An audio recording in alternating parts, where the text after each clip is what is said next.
On the 2nd of June 1944, landing craft were told to open all secret documents and peruse contents. Full security measures were to be enforced. They were instructed to top up stores and make sure the freshwater tanks were full. LCT 500 is steaming up the River Itchen to join other landing craft assembling at Chesil Bay, just below Northern Bridge. 4th Special Service Brigade, later to be known as 4th Commando Brigade, were probably camped on Southampton Common in Area C. The brigade headquarters was loaded at Northern Quay, just below the present-day St. Mary's Soccer Stadium. The landing craft then proceeded back down the River Itchen and on to Normandy, ready for the D-Day landings. 48 Commando were to land at Nan Red sector of Juno Beach with the objective of assaulting the strong point at Langrune-sur-Mer, and then to link up with 41 Commando, sealing the breach between the 3rd Canadian Infantry Division and the British 3rd Division. On their approach to the shore, 2 of their ships struck underwater obstacles and sank. Weighed down by their equipment, many of the Marines drowned in the surf. Those that did get ashore faced intense German small arms fire. The combined effect of these two situations was that only 50% of the commandos got off the beach unscathed. B Company of the Canadian North Shore Regiment and number 48 Commando of the Royal Marines were engaged in a protracted fight to secure Saint-Aubin and Langrune-sur-Mer. B Company had generally neutralized the strong point within 2 hours of landing, which allowed Troop A and B of the Royal Marines to push east. These units had the important objective of bridging the 5-mile gap between landing zones at Juno and Sword, which would allow for a continuous Anglo-Canadian front by the end of the first day. Once off the beach, 48 Commando advanced to their objective, the heavily defended guns at Langrune. As they approached, the destroyer HMS Vigilant bombarded the position with little effect due to the heavy fortifications. The commandos found the strong point protected by snipers, mines, machine guns, and a 4-foot-thick concrete wall.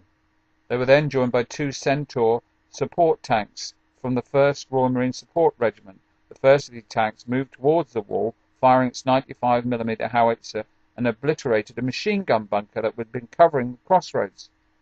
The 2nd Centaur began to move into position but struck a mine while approaching the wall, forcing the crew to bail out and join the commandos.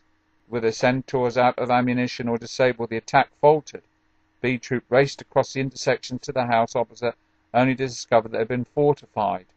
The commandos then received news that the 21st Panzer Division's counter-attack had already stopped the British advance at Caen and was pushing on towards Langrune-sur-Mer. The commandos were ordered to cease the assault and take up defensive positions. The German Panzer Grenadiers reached the 716th Infantry Division's position only to find that they were still manned and situated between the 2 units of the 4th Special Service Brigade. However, the glider assault landing of the 6th Air Landing Brigade of the 6th Airborne Division to the east changed the situation. Seeing the gliders landing, the German commander feared he would be outflanked and ordered his force to withdraw towards Caen. Had he pushed onward and attacked the commandos, Sword would have been isolated and the entire eastern flank of the Allied invasion may have collapsed. As it was, in the morning, the commandos were joined by a pair of M10 tank destroyers which fired anti-tank rounds at the wall. For the next hour, the M10s peppered the wall with solid shot and the fortification began to disintegrate. A Sherman tank of the Royal Marines Armoured Support Group then appeared and opened fire on the wall and allowed the commandos to launch an assault. Advancing behind the Sherman, covered by its gun, the commandos seized the interior of the strongpoint and spent the rest of the day silencing the remaining pockets of resistance around Langrune. The strong points at Langrune and Sur-le-Mer were captured by the 8th of June. The brigade's reserve element, number 46 Commando, landed on Juno Beach at the 900 hours on the 7th of June and advanced onto Petit-en-Feu. They faced stiff German resistance, but were able to force their way through the German positions and onto Luc-sur-Mer.